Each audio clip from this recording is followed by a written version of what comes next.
Hello and welcome to the Sovereign Career podcast. My guest today is Valerie Merrill, and as usual, we'll have about 30 minutes for this conversation.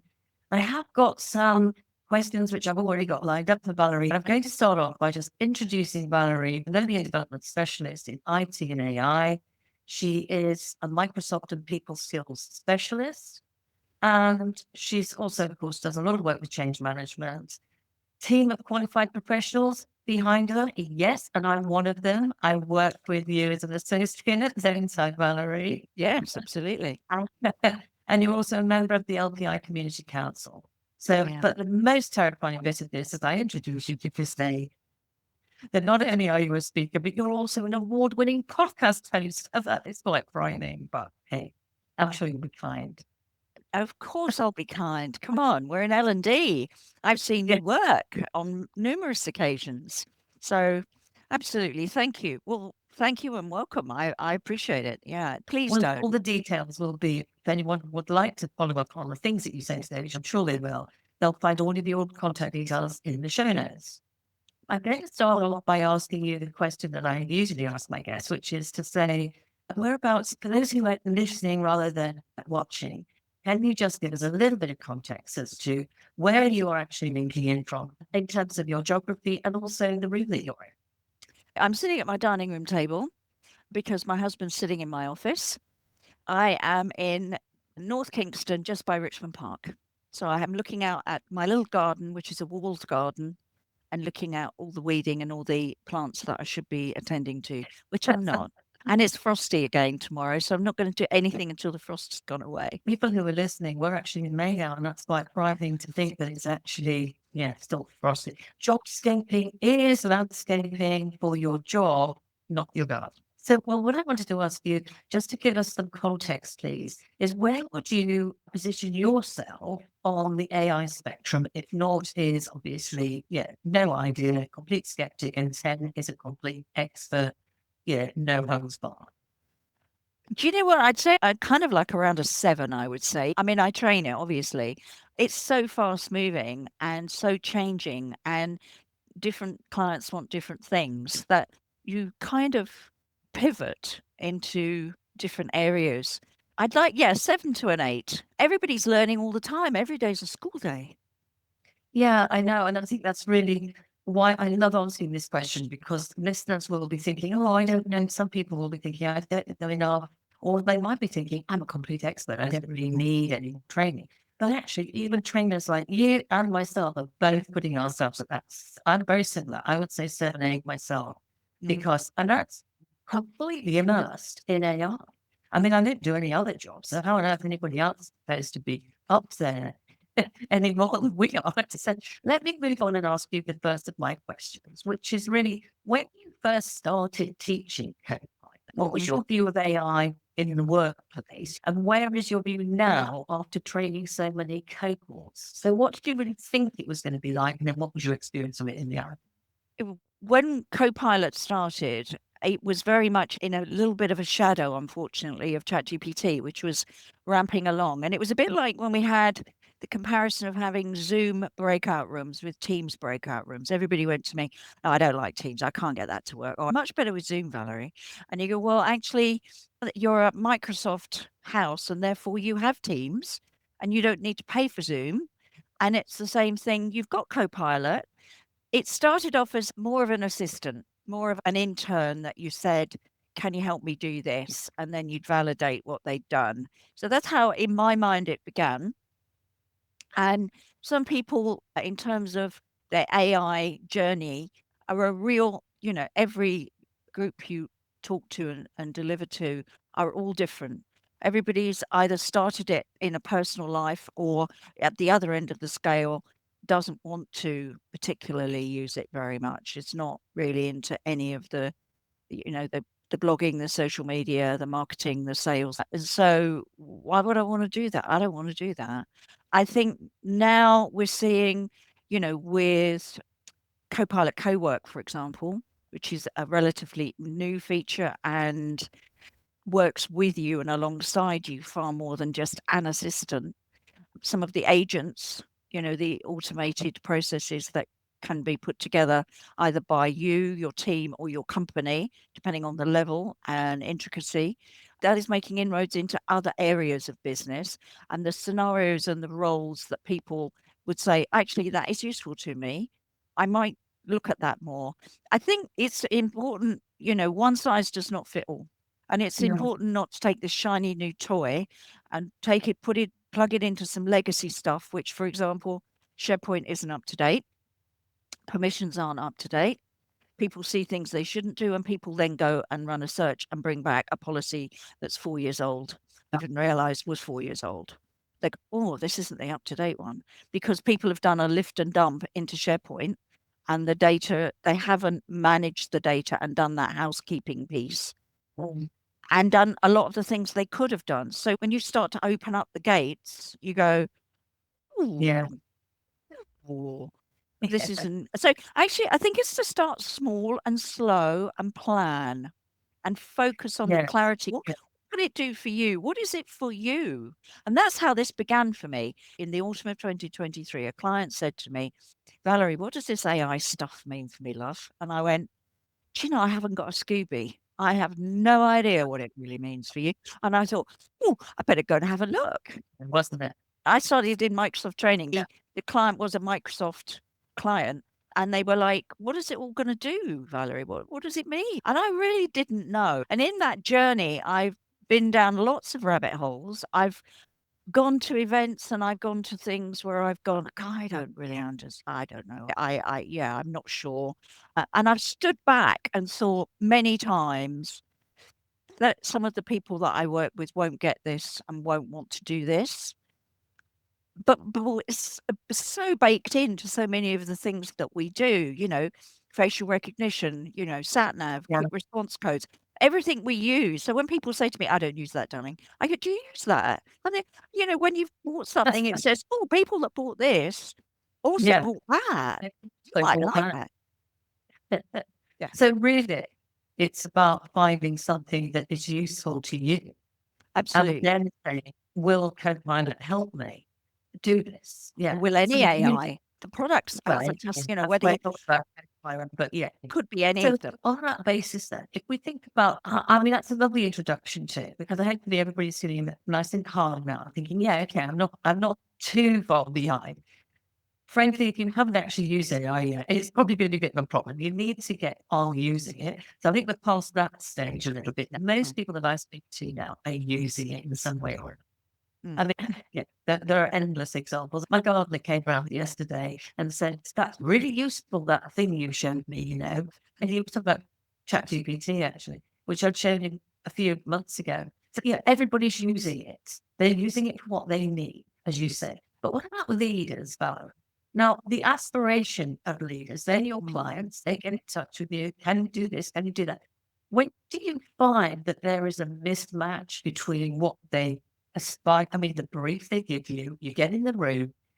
Are people where the leaders thought they were, or are they behind or in front? Or what do you think? Is there a mismatch? I think that there's quite a few things going on here. One is that there's such a lot of hype around AI and what it can do for you. And I think some leaders have started programs off and not seen the return on investment yet that they thought they were going to get. I think the smaller companies where they've held back and are now thinking we've got to start dipping our toe in the water.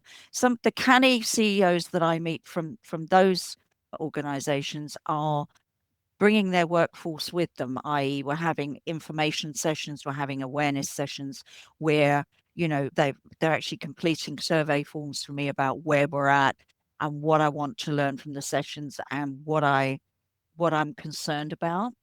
Is that those are the surveys that the leaders, the clients is putting in? I'm producing for them and they're putting out before those guys come on the sessions I- with me. And that works much better than just running a pilot cold, which I have done. And then I've seen people that have got shadow AI running, or they've been very happy using another just product. explain what you mean by shadow AI, just in case some people, because there's different definitions of what it is, I think. Well, it's interesting. It's like shadow IT was bringing your own or using your own device at work. And shadow AI is using your own paid for licenses for work purposes in a work environment where the actual IT and the office do not know that you're doing that. They might have worked it out, but they do in theory they do not know. So they haven't authorized it and they don't know what you're using it for. Now, I've been in some training environments where I've worked very closely with the director of the division or the CEO or whatever, and actually coming out of that session is, oh, I use ChatGPT, and you've said, yeah, okay, yeah, great. I don't use it for anything personal. I said, did you turn the settings off? You know, the cog bottom left hand corner where your profile is. It's all moved around all the time. All the screens are always changing. Have you changed it? Have you turned off that data so it's not going to train on your content? And she went, I didn't know it was there. No, because people switch it on and go, oh, fun, fun, fun, shiny, shiny, shine. And then they go, aha. Hmm. So I think it's worthwhile just planning and thinking and looking at the settings. If you haven't used it for anything particularly sensitive and you wouldn't do, because there's all that whole thing around confidentiality and sensitivity, that you do need to be thoughtful when you're using it and how you obviously would get into actually the conversation or the prompt. Yes, and as you say, it's all moving around all the time. I mean, have a moment to think of your poor trainer who is there telling a room full of people, you'll find it at the top right, left, click this button. And of course, it's not there, it's moving. Yeah. It doesn't matter who you speak to, whatever size the organization is, it's irrelevant. They could have tens of thousands of users using, let's say, Microsoft Copilot.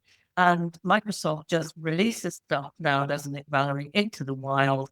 And you have employees phoning the adoption specialists and sit within their company saying, what's this mean? And they're like, I don't know what you're talking about. I haven't seen it myself yet.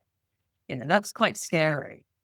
I think it just denotes where we're at. You know, if you're going to be delivering it on a particular product, you need to be, you know, for example, Microsoft has what they call their frontier firm, their frontier, and I'm a subscriber to that. So I do get things that are kind of pre-release, but I don't get everything all the time. And I'll talk to some trainers and they'll go, oh, I've got that.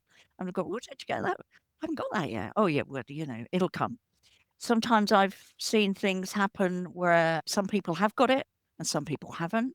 Some people have got a different license in the room. Yes, they've tried to streamline their licenses recently, haven't they? Because it's becoming chaotic. But it's quite, so that's quite monumental that Microsoft is doing things so fast that even itself, it couldn't keep up to a streamlined approach, which is in its DNA, really. I think that you've got different groups of people working on different products. And I Yeah. think when you have that, you've got to say to yourself, they're pulling things together and making it more cohesive. Yeah. It's a huge ecosystem here. You know, I've been a Microsoft trainer for a long time. And the team that I work with, like your good self, they're experts in their own field. So if they're a project trainer, they only do project. If they're a Power BI trainer, they only do those. You know, they're really specialists because you need to be way under the bonnet on all of this and understand that keeping a pace with the changes and the way it's being used, I think it is key. And also having a passion for it and a passion to, you know, develop people or give people light bulb moments as you're working with them. I've always been very consultative. I'm not transactional. You know, I'm not like, what button do we press here, dear? I'm not that. No, no, you're not that person. processing.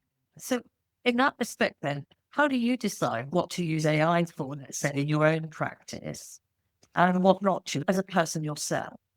Okay, so I use it for blue sky thinking, a blank page, maybe to start some ideas for a podcast or Yeah. blog or an article or a social So media post. really. Yeah. And I used it sometimes when I haven't got a lot of time. So if I've got I had it about 18 months ago, a particular project where I was putting people forward for a particular piece of work. And then the client sent me a kind of template, which was very detailed. I want everybody's profiles to match this. And the thing was, one size does not fit all either with that, you know. So we had areas where they wanted something and actually none, you know, 4 CVs had this, 4 bios had it. and the others didn't. So it's not available, So I had to pull all that together for them to have a big meeting. Yeah. I was under severe pressure, but Copilot helped me. It was a Yeah. tool to facilitate. So as a Yeah. business partner, correct. Yeah. Yeah. That's right, isn't it? Really, it's collaboration that you've got. You're the master, it's the servant.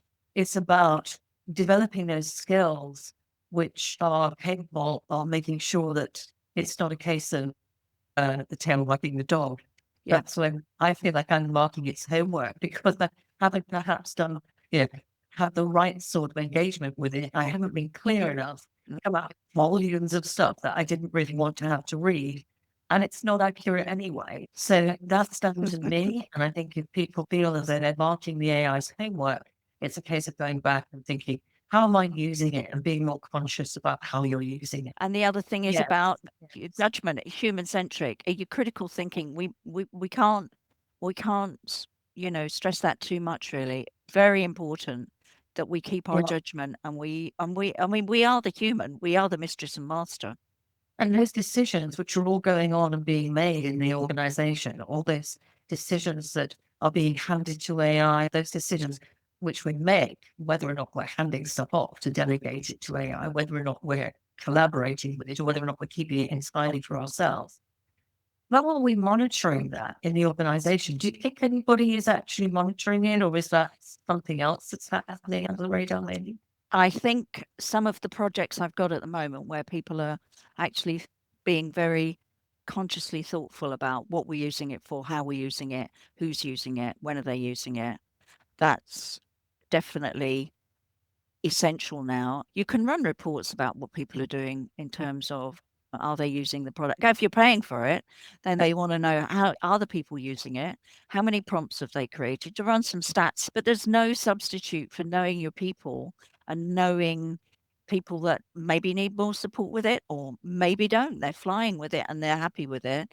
But actually, what are the outcomes? What are the benefits? There are in the US where people have been using it a lot more. They've got some stats on people have managed to do so much in that period of time. They've crammed in nearly double their workload. They're on burnout. So they're having to think about, actually, I know it can do all these things for me, but maybe we just need to dial it back a moment. I mean, I'm all for standing and thinking about it and starting slow and evolving and moving forward, and maybe taking something that's in the corner that's never worked. You go, well, we really needed that, Yeah. but that's just, what can AI do for you? Can it help you? And then you look at that as a test case or a use case and think, yeah, okay, that's got legs, or no, it hasn't right now for us. We need to think about exactly what we want to do before we start Yeah. paying for a load of stuff that we go, Jill, we're not using that. Well, why are we doing that? So what do you think people, have you seen people saving? I mean, there's a productivity argument. Do you see people saving time, and then what are they doing with it instead? Or have you moved on from the productivity argument to something else now that you're looking, maybe it's, like innovation or whatever as the Well, it's still performance and productivity, because if you think of this as being the return on investment for the money, but from the senior leadership team, they want to see that. So, I mean, there are people that definitely can say the 4-to-1 ratio. So for every 4 hours, they've saved an hour through Yeah. their use of AI. What are they But doing with it then? well, What are they doing with that? similar sorts of things that you and I are doing with it as in a business partner. I think it's the way it's moving, particularly for Copilot in some of the products, the Excel, the ability to update things automatically for you and move things forward and say, when you give it an Excel spreadsheet and say, tell me about this, what's wrong with this, Yeah. and then it Yeah. comes back and gives you a Well, report and fixes so it for you. do you think that they are reinvesting that saved hour into more work with Copilot or more work with their AI? Or do you think they're going home early? Or do you think that they're maybe using it for developing more human relationships with customers? What is your experience of that?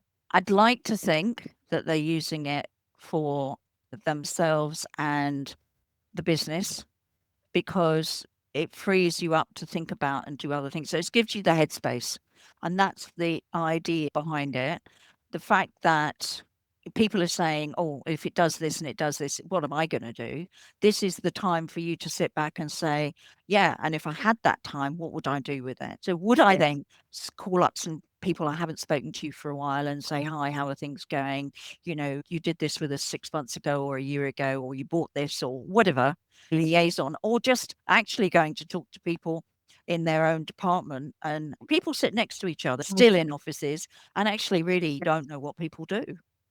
Yeah, that's a shame, isn't it? Because actually, I mean, I was speaking with Shay Wallace a couple of weeks ago, and she was saying that this is really how people learn by seeing and asking, trying. And so you can pass all of that on, and that builds confidence. And she was saying, I think that the confidence is one of the biggest problems. I think we all lack confidence from time to time. Something I'd like to ask you for your advice now, Valerie. What's the single piece of advice that you would give an HR or L&D leader who is about to introduce Copilot to their organization? Planning. Have you done the planning up front? Have you got the infrastructure? Have you checked the licensing? It's no good us coming in and showing you all the fantastic features in Teams and meetings and facilitator agent and all the rest of it.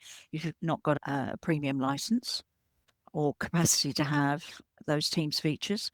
Thinking about starting slow and running a pilot, having talked to various different people in different departments.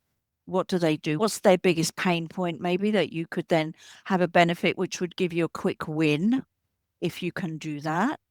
It really is about listening to what people are doing and tying that straight into what is the plan for this year or the next 6 months, or are we seeing things change? Because you want to look at constants across businesses, because we have got a very turbulent world, and this is a set of tools.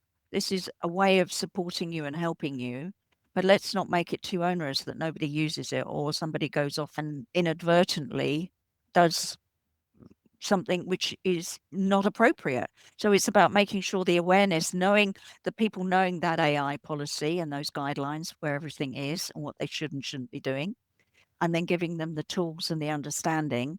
And some of that is learning in the flow of work. You've got a little bit more time, you can then evaluate better and think better and get everybody on the same page together. And then you've got more success or more opportunities for success, because you don't want to roll something out and then everybody goes, oh, I'm not using that. Don't know how to use it. Have you used it yet? No, I don't think it'll be around for long, love. That'll go, you know. I mean, I remember years and years ago in a Microsoft house opening up a big filing cabinet when they used to have the software shrink wrapped, you know, in boxes, and opening it up and seeing loads of Lotus Smart Suite in Oh, the, yeah. I mean, like thousands of it. And I'm Yeah. going, what got this for? And they go, oh no, shut that filing cabinet, Valerie. You don't want to know about that. Shut that. That was an error. Shut that. And it, oh, Well, actually, I picking up on that point, I constantly come across this where people think they've got X license, but they haven't. You know, you say you'll need this license for this training. And they're like, oh, yeah, yeah, yeah, but it doesn't. They see Copilot on their screen.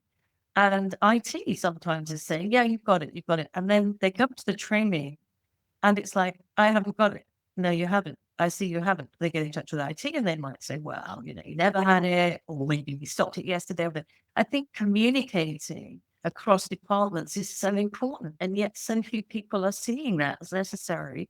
And not only do you need to explain to IT that you need that license, but explain why. If they know that you've got a training session which is going to rely on it, that's going to help them understand. How do you think poor communication can be a problem? I think what we know that people, you might even use the same words, but they mean something different. Yeah, And, you yeah, know, even when we've all done it, you've all assumed rightly or wrongly, or you put a prerequisite on. Did anybody read those notes for the prerequisite? No, they didn't read any of that. And people say, well, you know, why didn't you do this? And you go, well, actually, that was all agreed. And then you get on site and they go, no, oh, you're not going to show them that, are you? Who? What would you like me to do? It's hard because they don't always understand. And in fact, I had a call yesterday from an IT support company that I work with about another client that I'd helped them just pro bono for an hour. They don't know whether to buy a new doc control system, and they've got SharePoint. So So we just talked around it. And he said, oh, by the way, can you do some awareness training on Copilot for us? Just so that we know what you're saying and when you're saying it. And I went, of course I can. Yeah. What do you think we need? Half an hour? I said, oh, let's make that an hour, shall we? I mean, how can you communicate something so important to that? And just before you go, Valerie, I would like to pick up on that point about the importance of designing the training in advance and really understanding what you want to get out of it. I think it was so important what you said there. So how can people get in touch with you to help them understand what the differences are and to even gauge how long they might need to actually communicate that thing to another person or to a department as a whole? Yeah. And we have a variety of tools and surveys and quick reference guides, checklists. We have a lot of things to help us in our backpack. And sometimes I find that certain departments are more focused on it, like the HR department, are more focused on how can it help me? And also Yeah. looking at the downsides of it, because that's another thing. The CVs don't even get through to you if you've got the algorithm. Absolutely. So I think there's things that are more important that surface up. And I think it's looking at those and picking a department that's maybe has the most need to start with a trial and what we would call a very important way of analyzing and assessing so that we start off on the right foot.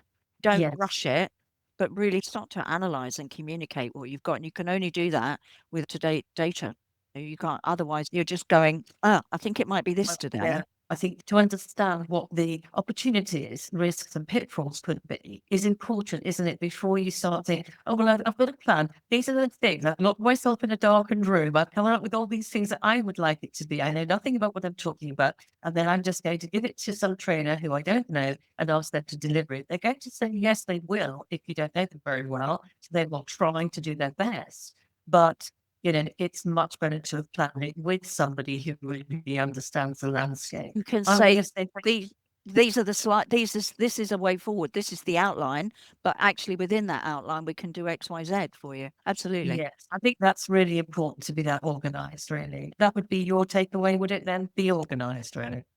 Plan, think through, Plan, discuss with people, yeah. get Before agreement, you leave it. Yeah. keep the workforce together with you and interested in it and calm any concerns and fears and just dip a Yeah. toe, take it slow. So thank you very much, Valerie. I think that's been a fantastic chat. And I know that there's lots to take away from it. For people who are listening, the Sovereign Career Hub goes on a particular cadence whereby there's the podcast interview, which you just heard now with Valerie Merrill. And then that inspires an article and a resource during the week. So I will be also releasing those, publishing those, so do watch out for them. And it just reminds me to say thank you again to Valerie and also to you for listening. And we'll see you again on the Substack Hub, hopefully before next week's podcast. Okay, and until then, take care. Thank you. Take care.